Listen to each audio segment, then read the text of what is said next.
ឡើងនៅក្នុងភូមិមួយកន្លែងដែលភូមិមួយហ្នឹងត្រូវបានគេហៅថាភូមិហាងនៅខាងមុខព្រះវិហារហ្នឹងទៀតសតគឺបានឃើញក្មេងពីរនាក់កំពុងតែយំលោកឪពុកដែលកំពុងស្ថិតនៅក្នុងព្រះវិហារមួយហ្នឹងគឺបានដើរចេញទៅយកក្មេងទាំងពីរហើយគាត់គឺបានមើលទៅកាន់ក្មេងទាំងពីរនាក់ហ្នឹងឃើញថាម្នាក់ពិតជាមើលទៅរស់រាយមែនតើម្នាក់ទៀតដូចជាស្ងៀមស្ងាត់ម្នាក់ដែលស្ងៀមស្ងាត់ហ្នឹងគាត់មានឈ្មោះថាយូណូហើយគាត់មកជាមួយនឹងខ្សែករបស់គាត់ដែលនៅក្បែរខ្លួនគាត់នឹងឯងប៉ុន្តែគាត់ស្រាប់តែត្រូវបានក្មេងម្នាក់ទៀតទាត់ម្នាក់ហ្នឹងគឺជាអាស្តាគាត់គឺពិតជាសប្បាយចិត្តមែនតើបើទោះបីជាគាត់រៀងខឹងទៅកាន់ក្មេងមួយហ្នឹងក៏ដោយក្រោយមកហ្នឹងសាច់រឿងលឿនដូចជាកុហកអញ្ចឹងរយៈពេល15ឆ្នាំក្រោយមក15ឆ្នាំក្រោយឃើញថាក្មេងប្រុសម្នាក់ដែលបានទាត់លោកឪពុកអំបញ្ញមិញដែលជាអាស្តាហ្នឹងគាត់គឺបានធំហើយគាត់គឺបានសុំបងស្រីដែលនៅព្រះវិហារមួយហ្នឹងថាសុំរៀបការអីអញ្ចឹងទៅប៉ុន្តែគ្មាននោះទេត្រូវបានបងស្រីមួយហ្នឹងវាមួយដៃតែម្ដងប៉ុន្តែមួយដៃហ្នឹងគឺជាមួយដៃវេទមន្តនោះទេបងស្រីម្នាក់ហ្នឹងមានឈ្មោះថាបងស្រី Sister Lily ហើយអត់មានសុំហៅគាត់ថា Sister Lily ចុះ you know ហ្នឹងគាត់ក៏បានដើរមកក៏ដូចជាថាឲ្យអាស្តាថាអាមនុស្សកដឿខាងអាស្តាហ្នឹងដូចជាខឹង you know ដែរប៉ុន្តែដោយសារតែ you know នៅពេលនេះមិនចង់ខ្វល់ជាមួយនឹងអាស្តានោះទេ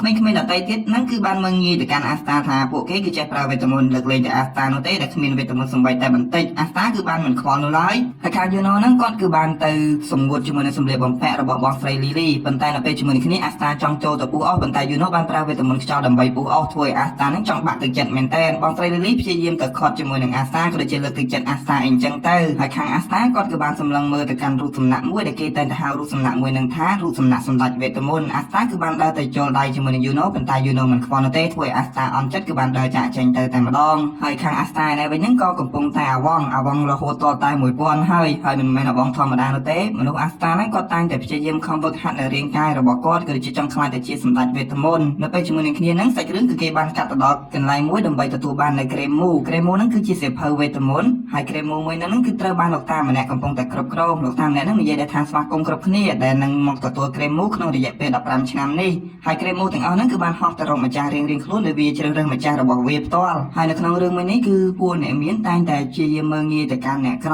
ចំណែកអាស្តាហ្នឹងគឺស្ថិតនៅក្នុងព្រះវិហារគឺក្រីក្រអីចឹងទៅខាងអាស្តាគឺមិនបានទទួលនៅក្រែមមូនោះទេលើកលែងតែ you know ទទួលបានក្រែមមូមិនមែនទទួលបានធម្មតានោះទេក្រែមមូរហូតដល់ទៅ4ស្លឹកក្រែមមូ4ស្លឹកហ្នឹងគឺមនុស្សកម្រនឹងទទួលបានវាខ្លាំងណាស់ជាទូទៅមនុស្សទទួលបានតែក្រែមមូណាដែលមាន3ស្លឹកតែប៉ុណ្ណោះហើយឥឡូវនេះគឺ you know ទទួលបានដល់ទៅ4ស្លឹកអាស្តាឯនេះវិញគឺគ្មានទទួលបានក្រែមមូសំបីតែមួយនោះទេគាត់គឺបានអន់ចិត្តនឹងខ្លួនឯងប៉ុន្តែគាត់នៅតែងើបថាគាត់គឺជាដៃគូប្រឆាំងជាមួយនឹង you know នឹងខ្លាចទៅជាសម្ដេចវេទមន្តក៏ប៉ុន្តែ you know គ្មានតែខ្វល់ជាមួយនឹងអាស្តាឯណាគាត់គឺបានដើរចាកចេញទៅណាស់ដូចជាប្អូនប្រុសហ្នឹងក៏គាត់មិនខ្វល់នោះដែរអ្នកគ្រប់គ្នាគឺបានដើរចេញទៅប៉ុន្តែមើលទៅកាន់មនុស្សម្នាក់កំពុងតែសម្លឹងមើលទៅកាន់ you know ដូចជាមានបំណងមិនល្អនៅខាងអាស្តាគឺបានដើរចេញមកខាងក្រៅវិញហើយអាស្តានៅពេលដែលនៅម្នាក់ឯងហ្នឹងគាត់គឺបាននិយាយដែរថាបើទោះបីជាគាត់មិនទទួលបានក្រែមមូក៏ដោយគាត់នៅតែអាចព្យាយាមធ្វើការហ្វឹកហាត់ម្ដងហើយម្ដងទៀតជាមួយនឹងរាងកាយសម្បត្តិរបស់គាត់ឲ្យកាន់តែរឹងមាំដើម្បីខ្លាចតែជាសម្ដេចវេទមន្តនិងការពារទៅកាន់អ្នកភូមិគ្រប់គ្នា Hey you know ឯងត្រូវតែរងចាំខ្ញុំណាខ្ញុំនឹងខ្លាំងជាងឯងទៅទៀតដើម្បីខ្លាចជាសម្ដេចវេទមន្តចំណែកនៅខាង you know ឯនេះវិញគឺបានទៅជួបជាមួយនឹងក្មេងប្រុសពីរនាក់ដែលពួកអ្នកមានពួកគេគឺបានវាយប្រហារទៅកាន់ you know តែម្ដងប៉ុន្តែវាមិនចង់នោះឡើយដោយសារតែភ្លើងមិនអាចវាយឈ្នះទៅកាន់ខ្យល់នោះទេប៉ុន្តែនៅពេលជាមួយនឹងគ្នាហ្នឹងគឺឃើញដែរថាមានមនុស្សម្នាក់ទៀតគឺបានវាយប្រហារទៅកាន់ពួកកូនក្មេងអ្នកមានទាំងពីរនាក់ហ្នឹងគឺដូចជាមកវាយជាមួយនឹង you know នឹងឯងដើម្បីយកនៅក្រែមមូមួយហ្នឹងយកទៅលក់នៅក្នុងទីផ្សារងងឹតមើលទៅកាន់មនុស្សម្នាក់ហ្នឹងដូចជាមានបទពិសោធន៍នៅក្នុងការលួចច្រើនមែនតើប៉ុន្តែនៅពេលជាមួយនឹងគ្នាអាស្តាគឺបានមកដល់តែម្ដងហើយគេថាមកហ្នឹងមកទាំងវេទនាតែម្ដងក្រោយមកអាស្តាគឺបានស្រែកដែរថាឲ្យគេម្នាក់ហ្នឹងប្រគល់នៅក្រែមមូមួយហ្នឹងឲ្យទៅកាន់ you know វិញទៅប៉ុន្តែមនុស្សម្នាក់ហ្នឹងគាត់មិនស្ដាប់នោះទេគឺដូចជានិយាយដែរថាមនុស្សដូចជាអាស្តាហ្នឹងមិនអាចយកឈ្នះគាត់នោះឡើយគ្មានសំបីតែវេទមន្តអាស្តានៅតែព្យាយាមចូលទៅប្រយុទ្ធប៉ុន្តែគ្មាននោះទេត្រូវបានច្រវាក់ទាំងនឹងចាប់គាត់ជាប់អាស្តានៅតែព្យាយាមរើបំរាស់ទៅទៀតប៉ុន្តែត្រូវបានវេទមន្តទាំងនឹងវាប្រហារគាត់បែកតួអង្គចិត្តអាក្រក់ម្នាក់ហ្នឹងវាប្រហារទៅកាន់អាស្តាហើយហ្នឹងនៅតែមិនអស់ចិត្តនោះទេគឺដូចជាដើរទៅមើងងាយអាស្តានិងជន់អាស្តាដោយនិយាយដែរថាយើងមិនជឿនោះទេថាឯងអាចឈ្នះយើងអាមនុស្សដែលចាញ់កើតមកគ្មានទាំងវេទមន្តបែរជានិយាយថាចង់ខ្លាចទៅជាសម្ដេចវេទមន្តទៅវិញឯងគួរតែគិតមើលទៅមនុស្សដូចជាឯងគ្មានសំបីតែវេទមន្តតែមករស់នៅបែបនេះហើយចង់ខ្លាចទៅជាសម្ដេចវេទមន្តទាំងដែលខ្លួនគ្មានវេទមន្តមនុស្សដែលចាញ់ដូចជាឯងគ្មានថ្ងៃដែលអាចយកឈ្នះជាមួយនឹងមនុស្សផ្សេងទៀតដែលមានវេទមន្តនោះទេហើយឯងនេះពិតជាមិនប្រមាណខ្លួនទេបែរជាចង់ធ្វើដៃគូប្រយុទ្ធជាមួយនឹងក្មេងប្រុសដែលមានស្លឹកក្រែមមូ4ប៉ុន្តែនៅពេលហ្នឹង you know គឺបានព្យាយាមលើកទឹកចិត្តដោយនិយាយដែរថាអាស្តាមិនមែនជាមនុស្សដែលងាយចោះចាញ់នោះទេហើយគេក៏មិនមែនជាមនុស្សដែលចាញ់នោះឡើយអាស្តាគឺជាដៃគូរបស់ខ្ញុំគ្រាន់តែពេលឮពាក្យថាដៃគូរបស់ you know ហើយហ្នឹងអាស្តាគឺចាប់ដើមមានកម្លាំងចិត្តឡើងមកវិញតែម្ដងធ្វើឲ្យមនុស្សម្នាក់ហ្នឹងចាប់ដើមខ្លាចនៅពេលជាមួយគ្នាក្រែមមូមួយគឺបានផុសចេញពីជញ្ជាំងក្រែមមូមួយហ្នឹងមិនមែនមាន4ស្លឹកនោះទេមានរហូតដល់ទៅ5ស្លឹកឯណោះអ្នកដែលបានឃើញទស្សនវិជ្ជាបែបហ្នឹងគឺមានការភ្ញាក់ផ្អើលមែនតើស្រាប់តែឃើញថាអាស្តាបែរជាទទួលបានក្រែមមូរហូតដល់5ស្លឹកទៅវិញនៅពេលជាមួយគ្នាក្រែមមូមួយហ្នឹងគឺបានបញ្ចេញដើមមួយចេញមកយ៉ាងធ ធំតែម្ដងហើយគ្រីមមូគឺអាស្រ័យទៅលើស្លឹករបស់វាគឺតំណាងជាមួយនឹងអត្ថន័យរៀងៗខ្លួនស្លឹកទី1តំណាងជាមួយក្តីសង្ឃឹមស្លឹកទី2តំណាងជាមួយនឹងក្តីស្រឡាញ់ស្លឹកទី3តំណាងជាមួយនឹងជំនឿស្លឹកទី4តំណាងជាមួយសំណាងល្អស្លឹកទី5តំណាងជាមួយនឹងបិសាចឬក៏ហៅថាអារក្សអាតួអង្គចិត្តអាក្រក់ហ្នឹងគឺបានស្រែកដែរថាឯងគឺជានរណាអាស្តានេះវិញគឺបានបើកភ្នែកធំតែម្ដងហើយមនុស្សម្នាក់ហ្នឹងគឺចាប់ផ្ដើមបើកការវាប្រហារទៅកាន់អាស្តាម្ដងទៀតប៉ុន្តែនៅពេលនេះដោយសារតែការខំប្រឹងវឹកហាត់កន្លងមកហ្នឹងសាច់ដុំរបស់អាស្តាគឺកន្ត្រាក់ដោយផ្ទាល់តែម្ដងអាស្តាគឺបានចូលទៅវាប្រហារមនុស្សម្នាក់ហ្នឹងត្រឹមតែមួយដាវនោះទេធ្វើការផ្ដួលទៅកាន់ម្នាក់ហ្នឹងភ្លាមតែម្ដងនៅទីបំផុតអាស្តាគឺអាចធ្វើការវាប្រហារទៅកាន់មនុស្សដទៃទៀតដែលប្រើប្រាស់វេទមន្តបានហើយខាងយូណូគឺបាននៅឃើញជាមួយនឹងរឿងរ៉ាវរបស់គាត់កាលនៅពីក្មេងដែលឃើញថាអាស្តាគឺជាមនុស្សដែលក្លាហានដែលមិនចេះចុះចាញ់នោះទេនៅតែព្យាយាមងើបហើយងើបទៀតដើម្បីតស៊ូជាមួយនឹងមនុស្សជុំវិញខ្លួនរបស់គាត់យូណូក៏បានញញឹមទៅកាន់អាស្តាហើយខាងអាស្តានេះវិញគឺបានយកគ្រីមមួយនឹងទៅអួតជាមួយនឹងយូណូដោយនិយាយថានៅទីបំផុតខ្ញុំទទួលបានគ្រីមមួយហើយណាយូណូគឺបានដើរចេញទៅគឺដូចជាបែកខ្នងមកវិញដោយនិយាយថាឯងចង់ចាំអំពីការសន្យារបស់ពួកយើងទាំងពីរនាក់ទេអាស្តាពួកយើងនឹងខ្លាចតែជាដៃគូនឹងគ្នាដើម្បីខ្លាចតែជាសម្បត្តិដេវីតពមុនក្រោយមកសេចក្តីរបស់យើងគឺបានកាប់ទៅកាន់រយៈពេល10ឆ្នាំមុននឹងហើយឃើញថាអាស្តាយូណូឯហ្នឹងគឺការនៅពីក្មេងនោះទេបងស្រីលីលីគឺបានអានជាមួយនឹងរឿងសម្ដេចវេទមន្តប្រយុទ្ធជាមួយនឹងពួកអារ៉េអីចឹងទៅដែលយូណូពិតជាខ្លាចមែនទេអត់មានភាពក្លាហានក្នុងការស្ដាប់នោះឡើយប៉ុន្តែអាស្តានោះទេគឺជាមនុស្សដែលចូលចិត្តស្ដាប់រឿងព្រេងទាំងហ្នឹងគឺដូចជានិយាយដែរថាគាត់នឹងខ្លាចជាសម្ដេចវេទមន្តដើម្បីការពារទៅកាន់មនុស្សគ្រប់គ្នាគឺដូចជាផ្ដល់ចំណីឆ្ងាញ់ហ្នឹងឲ្យទៅកាន់អ្នកនៅក្នុងព្រះវិហារដោយសារអ្នកនៅក្នុងព្រះវិហារសុទ្ធតែជាមនុស្សដែលក្រីក្រអញ្ចឹងអត់មានអីញ៉ាំឆ្ងាញ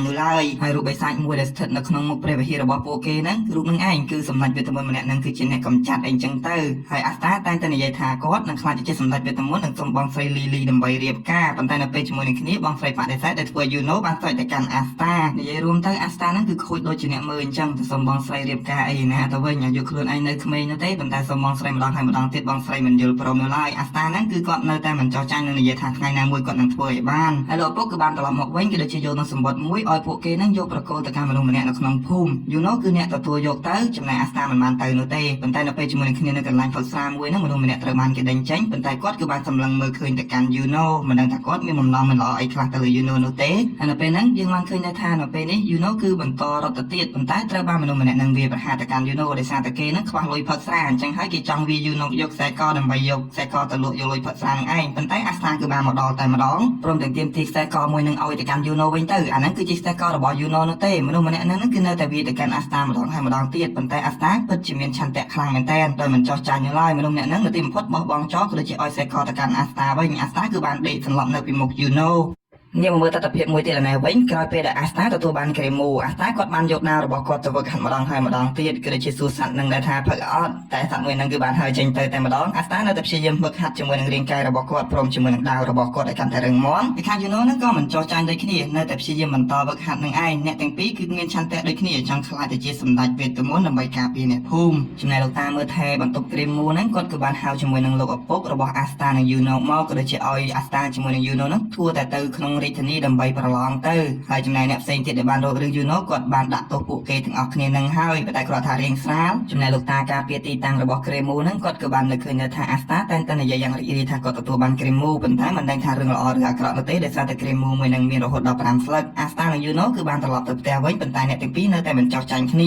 រត់ឌឺគ្នាថែមទៀតប៉ុណ្ណឹងហ្នឹងគឺថាមិនទាន់មានឈ្នះចាញ់នោះទេបងប្អូនទាំងពីរថាមិនទាន់រួចខ្លួននោះទេនៅតែស្មើគ្នាដដែលនៅទីបំផុតអ្នកណាចូលទៅក្នុងផ្ទះមុនហ្នឹងគឺនឹងឈ្នះប៉ុន្តែអាស្តាចូលទៅមិនចូលនោះឡើយដោយសារយូណូប្រើវេទមន្តប៉ឹងអាស្តាឡើងទៅលើយប់ឡើងអាស្តាដេកទន្ទិញថាខ្ញុំនឹងខ្លាចទៅជាសម្ដេចវេទមន្តណាស់ដែលជាប្អូនប្រុសរបស់គាត់នឹងពិតជាធុញទ្រាន់ជាមួយនឹងអាស្តាមែនតើលុះព្រឹកឡើងអាស្តានៅតែបន្តទៅវឹកហាត់ណាស់គាត់គឺបានដើរទៅមើលជាមួយនឹងអាស្តាទៅពេលជាមួយនឹងគ្នាណាស់គាត់បាននិយាយដែរថាហេតុអ្វីបានជាអាស្តានៅតែព្យាយាមបន្តហើយបន្តទៀតអាស្តាមិនអាចខ្លាចទៅជាអ្នកប្រយុទ្ធវេទមន្តនោះឡើយពួកគេគឺជាមនុស្សដែលក្រីក្រមិនដូចជាពួកអ្នកមាននៅក្នុងរាជធានីនោះទេហើយពួកគេក៏គ្មានអាចទៅជប់អីនោះដែរគ្មានទេលឺអញ្ចឹងហើយអាស្តាស្រែកដែរថាមិនទាន់បានចូលទៅប្រយុទ្ធទៅប្រឡងផងហេតុអីក៏ចោះចាញ់ទៅវិញធ្វើជាមនុស្សមិនគួរណាចោះចាញ់នោះឡើយបើសិនជាឯងបោះបង់នៅខ្លួនឯងចោលតើនរណានឹងមើលថែឯងយើងគួរតែបន្តប្រយុទ្ធដើម្បីក្តីស្រមៃរបស់ពួកយើងតែងតែមានក្តីស្រមៃនិងចង់យកឈ្នះខ្លួនឯងដើម្បីទទួលបាននូវក្តីស្រមៃធ្វើឲ្យក្តីស្រមៃមួយនឹងខ្លាចទៅជាការពិតណាស់នឹងក្រោយពីឃើញការតាំងចិត្តរបស់អាស្តាពិតជាមានការភ្ញាក់ផ្អើលមែនតើចំណែកលោកឪពុកក៏បានយករឿងដំណឹងថាពួកគេគួរតែទៅប្រឡងជាមួយនៅក្នុងរាជធានីដើម្បីខ្លាចទៅជាអ្នកប្រយុទ្ធវេទមន្តអាស្តាពិតជាសប្បាយចិត្តមែនតើព្រមទាំងបានលើកឡើងថាពួកគាត់នឹងច្បាស់ជា ជាប់ប៉ុន្តែនៅពេលហ្នឹងលោកឪពុកថាអាស្តាមិនអាចនឹងជាប់នោះទេអាស្តាគ្មានវេទមន្តនោះឡើយប៉ុន្តែអាស្តានៅតែរំពឹងថាខ្លួននឹងជាប់អីអញ្ចឹងទៅនឹងសុំបងស្រីរៀបការតែគ្មានទេត្រូវបានបងស្រីវាយទៀតលោកពេលយប់ឡើងពួកគេនៅតែបន្តញ៉ាំជាមួយនឹងដំឡូងរបស់ពួកគេចំណែករបស់ពួកគេតែងតែមានដំឡូងនឹងឯងព្រឹកឡើងហ្នឹងគឺពួកគេបានធ្វើការលាគ្នាដល់ពេលដែលអាស្តានិងយូណូត្រូវចាក់ចេញទៅប្រឡងហើយអ្នកបាននិយាយថាអាស្តាទៅប្រឡងចោះគាត់នឹងរងចាំអាស្តាត្រឡប់មកវិញហើយបើម្នាក់ក្រដូចជាពួកគាត់ប្រឡងជាប់អាស្តាដែលថាទៅប្រឡងជាប់ហ្នឹងណាស់គាត់ថាគាត់នឹងទៅប្រឡងច្បាស់ជាជាប់ដែរជាមិនខាននៅទីបំផុតពួកគេក៏បានលាគ្នាដែលលាបណ្ដាអ្នកផ្សេងហ្នឹងគឺតែងតែនឹកឃើញជាមួយនឹងអនុស្សាវរីយ៍ដែលអាស្តានៅក្នុងព្រះវិហារអីហ្នឹងឯងនៅពេលដែលយូណូនិងអាស្តាដើរជាមួយនឹងគ្នាអាស្តាគឺថានិយាយច្រើនមែនតើដោយនិយាយថាគាត់នឹងខ្លាចជាសម្ដេចវេទមន្តជីសេះសមកដណ្ដឹងជាមួយនឹងបងស្រីលីលីរៀបការអីអញ្ចឹងទៅប៉ុន្តែយូណូនិយាយថាកុំយល់សពទាំងថ្ងៃពួកគេគឺបន្តរត់ទៅទៀតដើម្បីប្រណាំងគ្នាប្រត់លងអស់ខ្យល់ហ្នឹងអាស្តានៅព្យាយាមបន្តដំណើរទៅមុខទៀតប៉ុន្តែត្រូវបានយូណូចាប់ដោយសារយូណូហ្នឹងគាត់អត់មានកម្លាំងកាយសម្បត្តិរឹងមាំដូចជាអាស្តានោះទេក្រោយពីធ្វើដំណើរជាយូរហ្នឹងទីបំផុតពួកគេគឺបានមកដល់រាជធានីហើយស្រាប់តែសេរីរបស់យើងគឺស្រេះតែប៉ុណ្្នឹងចាំរងចាំទស្សនាវីដេអូភាគបន្តជាមួយនឹងការចូលប្រឡងធ្វើជាអ្នកប្រយុទ្ធវេទមន្តរបស់អាស្តានិងយូណូថាជាប់ឬអត់